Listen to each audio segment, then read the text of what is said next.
Hey there, Jack Bosch here, and welcome to another episode of the Forever Cash Life Real Estate Podcast. I'm super excited to come to you today with an episode on going back to the basics on how to create cash and cash flow from real estate without ever having to deal with houses, all from home and literally without using any of your money. If that sounds crazy, just stay tuned. Welcome to the Forever Cash Life Real Estate Investing Podcast with your hosts, Jack and Michelle Bosch. Together, let's uncover the secrets to building true wealth through real estate and living a purpose-driven life. All right, so yours truly, Jack Bosch here. And as mentioned in the intro, I'm going to talk to you through the basic steps today of how we got started and how our students today are getting started in making six figures a year, high six figures, even seven figures without ever touching a house, all from home with a method that works today, right here in this pandemic, in this lockdown, or whatever you want to call it, in this recession, better than it has ever worked before. So how does it work? Well, first of all, we are focusing on a method that is almost competition free, where you can buy properties literally for 5 to 25 cents on the dollar, where you can flip them for half price, meaning tens of thousands of dollars of profit potentially in a matter of just a few days, or where you can sell them such that they bring cash flow for many, many years by doing what's called seller financing, by marketing them up almost to market value. Sometimes that is 10 times what you bought the property for, and then, or what you have it on a contract for, and then selling them with a down payment, which often covers what you even have the property on the contract for, and then just receive monthly checks for years and years and years and years. That's the method we're going to talk about it. Now, here's the thing. I mentioned earlier that my wife and I have been doing this. I haven't mentioned that yet, but I've mentioned to you that you can do that without ever touching a house, because we're not dealing with houses. What we're dealing with is the very little known method called land flipping. Land flipping is, again, it's the same as house flipping, just without the houses. As a matter of fact, it's even easier than house flipping because you don't have to look at tenants, toilets, termites. You don't have to look at trash. You don't have to look at foundations of bathtubs, at plumbing, at mold. You don't have to look at roofs. You don't have to open the doors. You actually don't even have to be there because there's nothing to see. It's just a bunch of dirt, right? A bunch of land with perhaps some trees on them, and that's it. So all of this can be done from home, which is exactly where we have been doing our deals from for the last 13 years. And we have been doing deals for the last 18 years. The first 5 years, we thought we had to go see these properties. And then we realized, what the heck are we doing? Google Maps is around, Google Street View is around, all these different places are around that you can use from the comfort of your home, and you don't have to actually go look at these properties. So here's the thing: we have done over 4,000 deals, my wife and I, and my business partner wife, and our team. We have done over 4,000 deals using this exact method. We just did a deal last week. We have multiple deals for sale right now, right? They're getting lots of interest, lots of people are being interested in them. We expect them to be sold soon. We are constantly doing this. Now we also teach this, and our students also do that. So if you want to know more about that, go to www.landprofitgenerator.com. Again, landprofitgenerator.com. Okay, so now, how does this work? So here's the thing. If you watch some of my episodes, you see or you allude me to, hey, we don't have to deal with houses. We don't have to deal with mortgages. We don't have to deal with all this kind of stuff. Now, today is the day where we're actually laying out the business principles for you.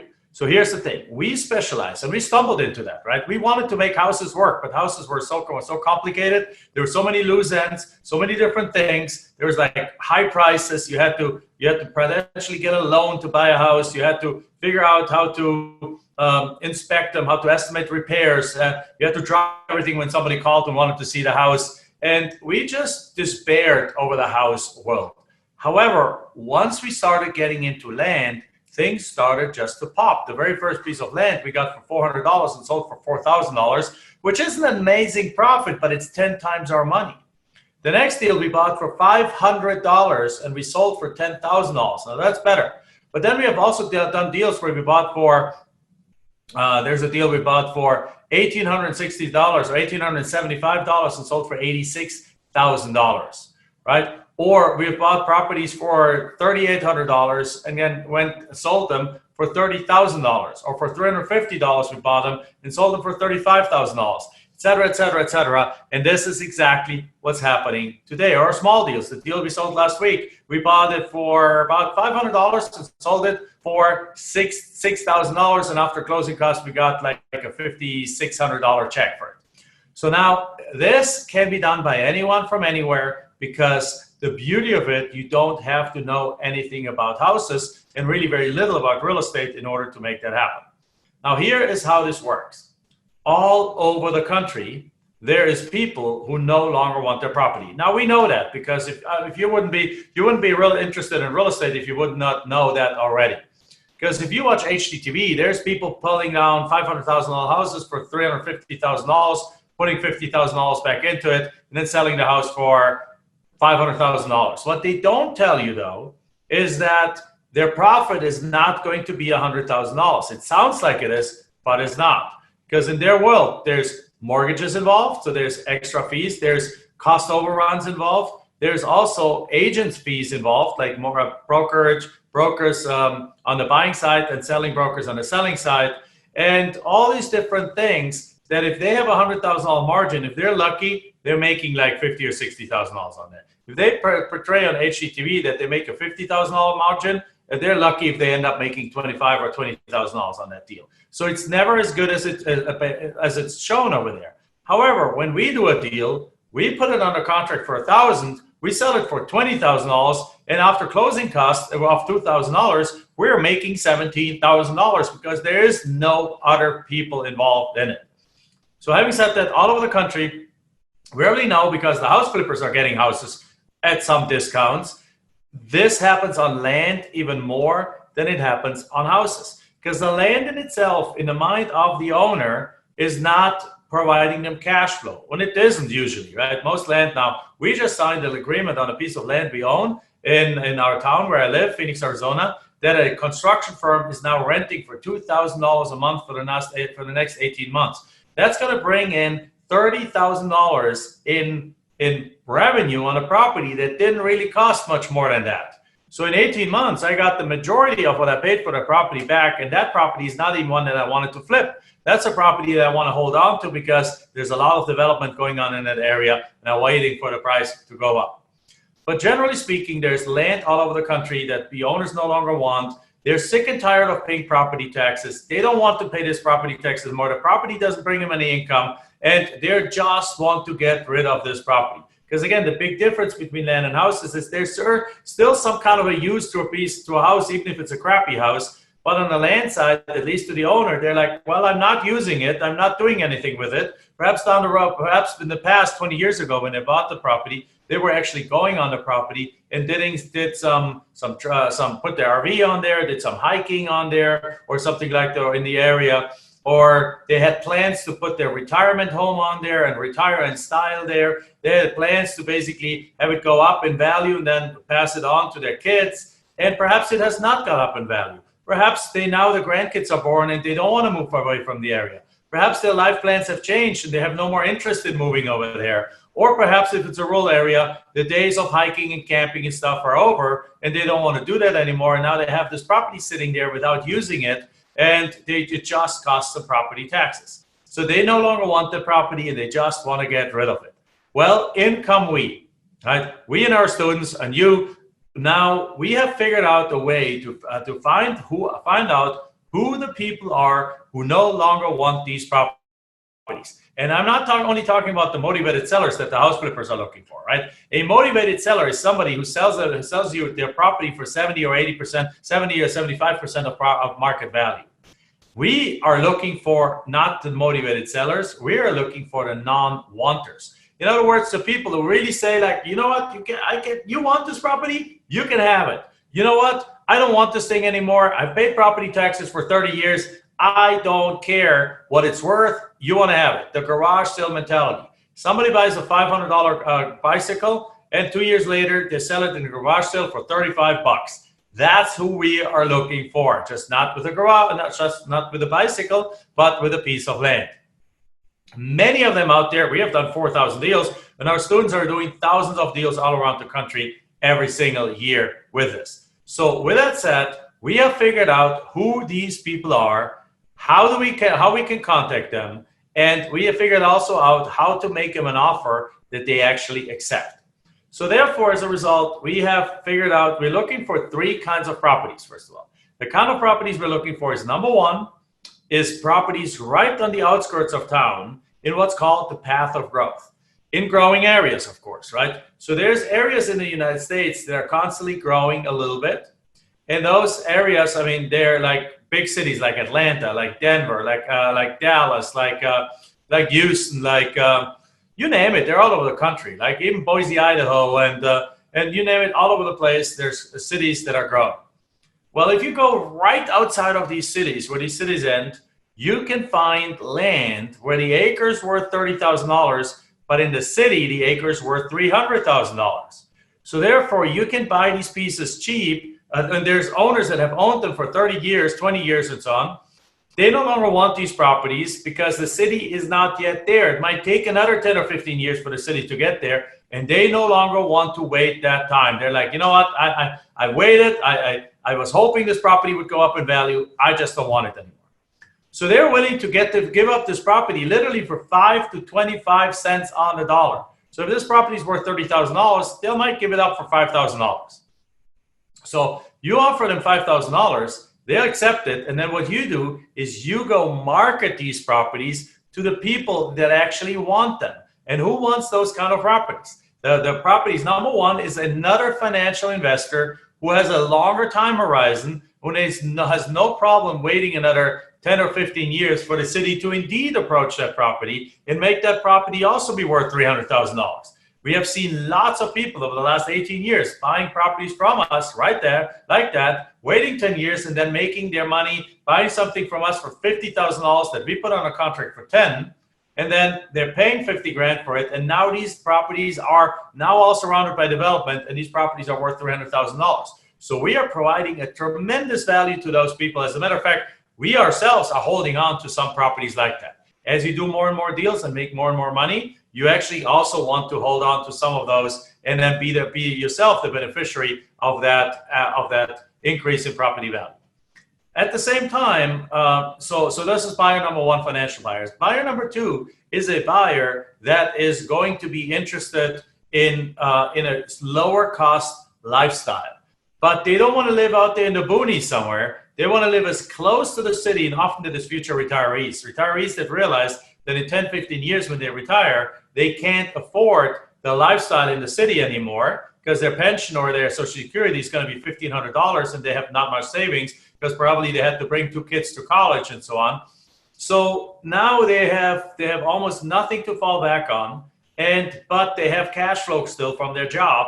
So what they're doing is you offer those properties to them to sell a financing. They're now paying monthly payments to you, pay these things off. And then by the time they go retire, and like I say, the property is 20 minutes or half an hour outside of the city, they go put a mobile home on there. They go put or a small house on there, and they pay that off, and they can retire in style. Now they have a free and clear lot, and they perhaps have a free and clear mobile home. They're by that time perhaps only 20 minutes away from the city, which means in 20 minutes at the grocery stores, doctors, medical doctors, hospitals, movie theaters, the restaurants and things like that. Yet they live a little bit further away where the cost of living is lower. Those are the people that we're looking for when we sell these properties on that path of growth belt around the bigger cities.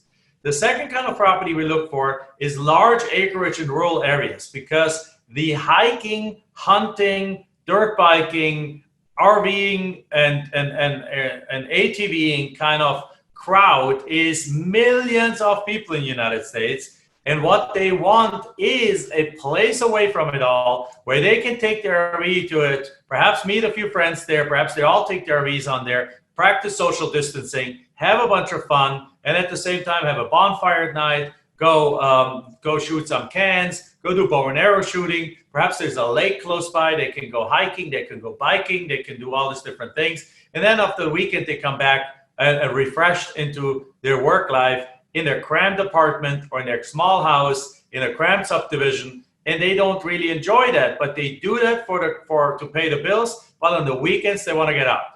So that's basically property number 2, already have the built-in buyer base right there.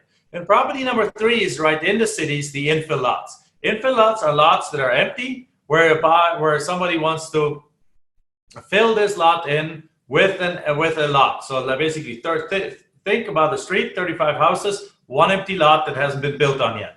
That lot is ready to be filled in, and that's why the term for it is called infill lot. So those other 3, they're obviously interesting to financial buyers if it's an up-and-coming area, or they're interesting to builders. Builders buy those properties in a heartbeat and build on there, and builders even buy that today in the environment that we're in if the price is cheap enough.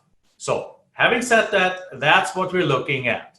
Now, how do we find these buyers? Well, very simply, we figured out how to get a hold of them. We figured out who they are, where they live, and what we do is we get a list from a list broker or from the county database, and then we actually go and send them letters. We send them letters.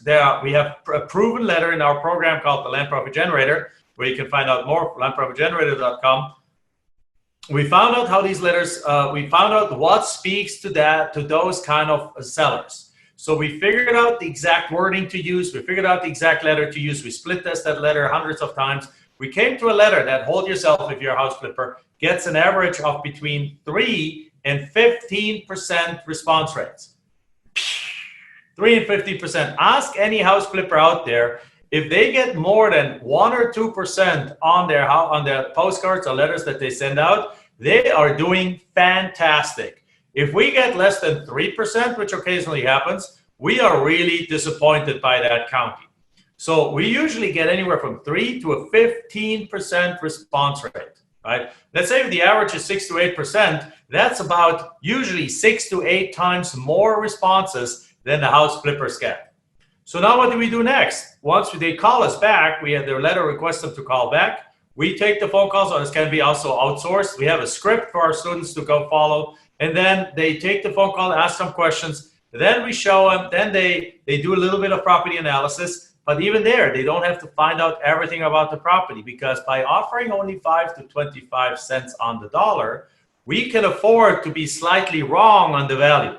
Let's say we think the property is worth $50,000. We're going to make an offer for, let's say, $10,000 on the property.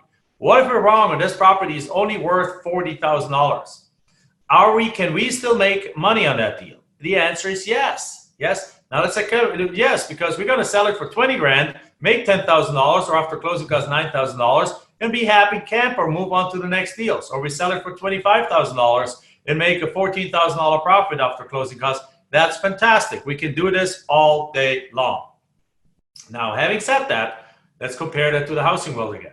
If you make an offer on a $200,000 house and you figure out that in order that it needs $20,000 in repairs, the next guy is going to want to make a $30,000 profit, so it's $150,000, and you calculate in some closing costs, so you need to buy it for $140,000, and now you want to make $10,000, and you now buy this property for $130,000. Want to pass it on to somebody for $140,000 so they can put in the 20 grand in repairs, sell it, have some closing costs, and then make that $20,000 on the deal. Then if you are off by $10,000 and the property is not worth $200,000 but $190,000, you just lost the entire profit margin on your deal. Because if you now sell, you can't sell it for $140,000 anymore. You have to sell it for $130,000, which is exactly what you're buying it at. Otherwise, you won't find a buyer that's willing to buy that property. So in other words, you're losing your entire profit margin. Not so in our housing world. If you have a $200,000 piece of land, you're going to offer, let's say at $200,000, we go above the 25% limit. But let's say you offer $80,000 for that property. You offer 40% of market value. You get it accepted. And it turns out that property is not worth 100, not 200, but that property is worth 190.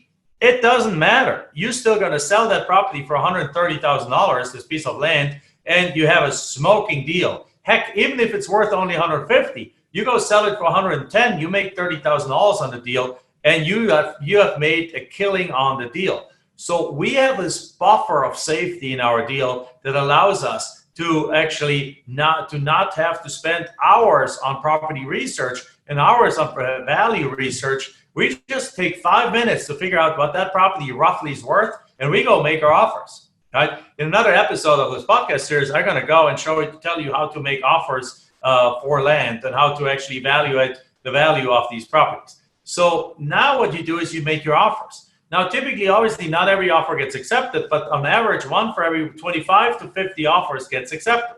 So let's say you get a 10% response rate in your letters. Let's say you send 1,000 letters, which, by the way, again, in the housing world, you got to send out 10,000 to get a deal. So you send out 1,000 letters, you get 100 phone calls, you make 100 offers, you should be having on average 2 deals from that. Now, if each deal is a $10,000 or $15,000 deal, you just spent $800 on marketing to make $20,000 to $30,000 in profit. How many times a week would you like to do that? Right? That's what we're talking about here. So now the nice part is once you have that property under contract, now there's only one step missing, which is selling the property. And that, again, where the beauty of it comes in. When you have a property under contract for 20 cents on the dollar, and you go sell it for 50 cents on the dollar, you more than double the money. Now, the other part is when you take that property, you have it on contract. Let's say you buy a property and get it at 10 cents on the dollar. Like for example, one of my students, Timon, he just got a property under contract that's worth $50,000. And he got it under contract. He and his brother, they got it under contract. They're college students, and they got engaged in that. They're early starters in their investing life. Fantastic couple of brothers. When they got this property under contract for $1,900.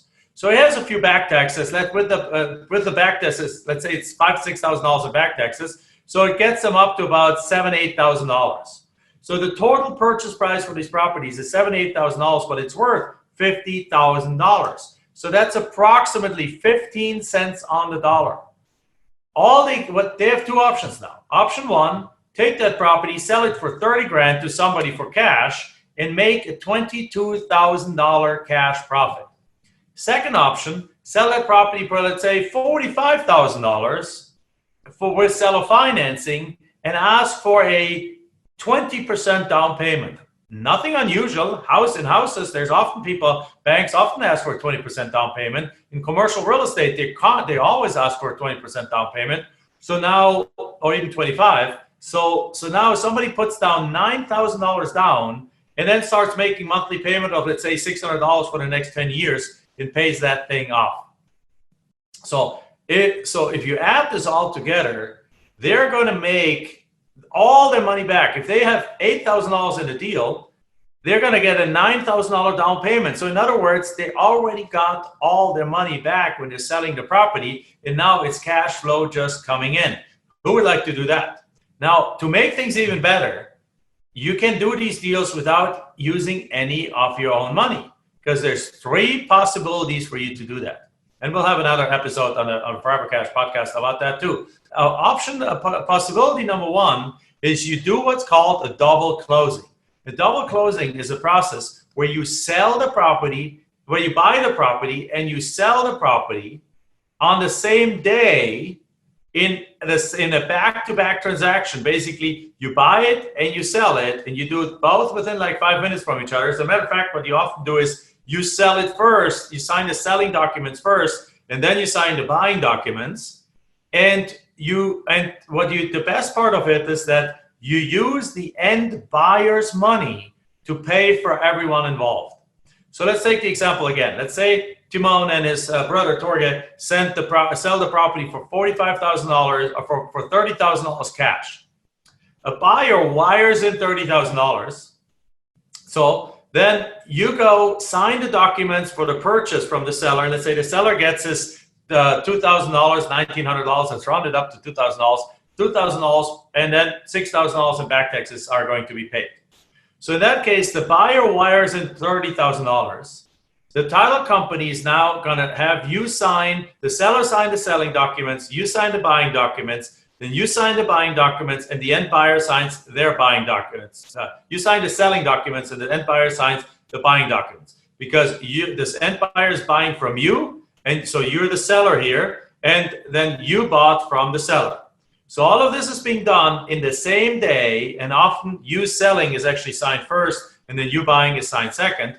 And then the title company is taking the $30,000, paying themselves about $2,000 for the cost of all this kind of paperwork. Then they're going to pay $6,000 to the county. They're going to pay $2,000 to the ultimate seller.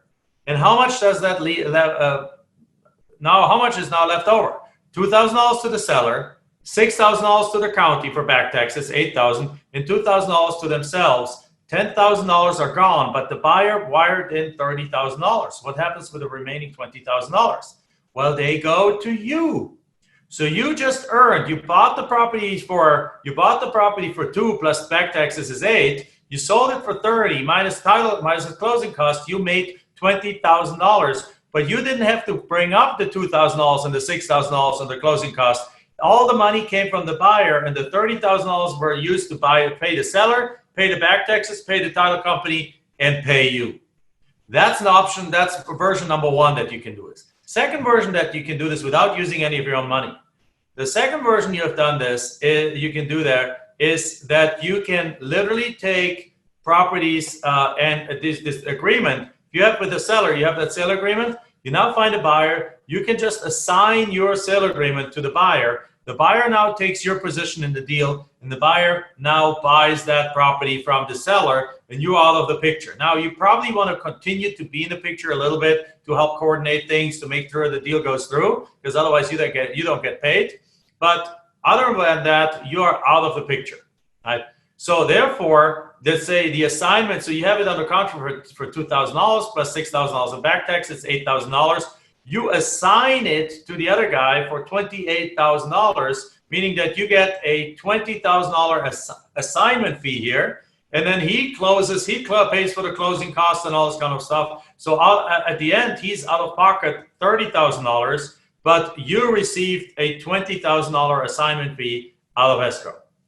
The third way that you can do this that is also really cool is that you can use what's called transactional funding. Transactional funding is that somebody else, a short-term lender, we're in the process of offering this to our students. We're not yet ready, but in the future, we're going to offer that very soon, is that a third person comes in, a lender, and lends you the money that you need to buy this property for 1 day. So here's the thing. The seller sells to you for $2,000 plus the $6,000 in title and closing costs, plus there's a $1,000 closing fee. So the total amount that you need to buy this property is $9,000.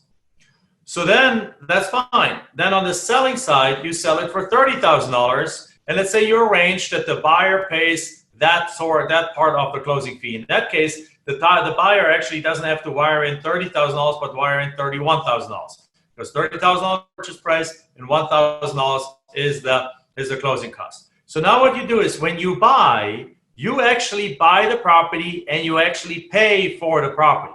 You just don't pay for the property with your own money. You pay for the property with the money from a transactional lender that wires $9,000 in the account. The title company takes 2, pays the seller, pays 6, pays the county, the back taxes pays 1, pays itself. And then still in the same day, you turn around and you sell the property with the same title company. You sell the property, and now you sell it for $30,000. And now the seller wires in $30,000. The title company gives you $30,000, except for it needs to still pay off the $9,000 that you took on as a loan. So therefore, it pays off $9,000 and it pays you $21,000 in that deal, right? So you made $21,000 in that deal without using, again, any of your money. It's just a little bit more coordination, but there's the 3 ways that you can do deals without using any of your own money. So now you do that. That also, by the way, works in the housing world, but and it's being done traditionally here. But so there's nothing different here. The only difference is there's no tenants, there's no toilets, there's no termites, there's no repairs, there's nothing you need to do. You do this literally from the comfort of your home. You put the property under contract, you market it, you find a buyer, you communicate them via text messages, via phone. They go out there, you give them the GPS or coordinates of the property if it doesn't have an address, or the address the address of the property. They go drive themselves out. They come back afterwards. They tell you, yeah, I want to buy the property.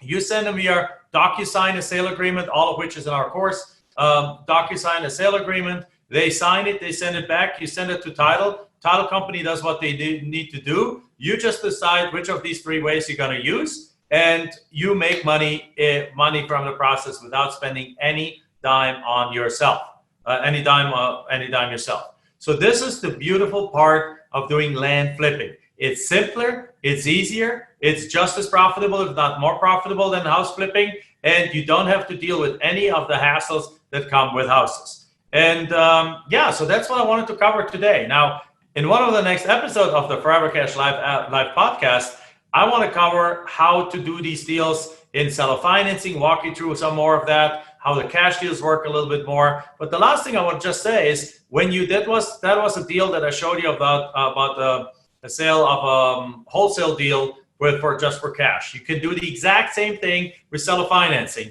by just charging a little bit more, having a down payment that covers what you have to pay for the property, and everything else is the same. But more to that in the next podcast. If you're excited about that, if you're interested in that, go to landprofitgenerator.com. Also check out lpglab.com, because in just a couple of weeks, we are going to start a 5-day free crash course on exactly this method that I'm just going to share with you. We're going to go live interactive inside of our Facebook group, where we share with you exactly the steps, where to get these lists from, how to select counties, where to get these lists from, how to mail the letters, how to do value analysis, how to sell these properties, how to make the offers. All of it will be covered, and it's all going to be completely for free. So you can register there onto the domain www.lpglab.com. And with that said, I wish you a great rest of the week. Bye-bye. Enjoyed this episode? Then make sure you like, subscribe, and post your comments and questions below the video. We're looking forward to hearing from you.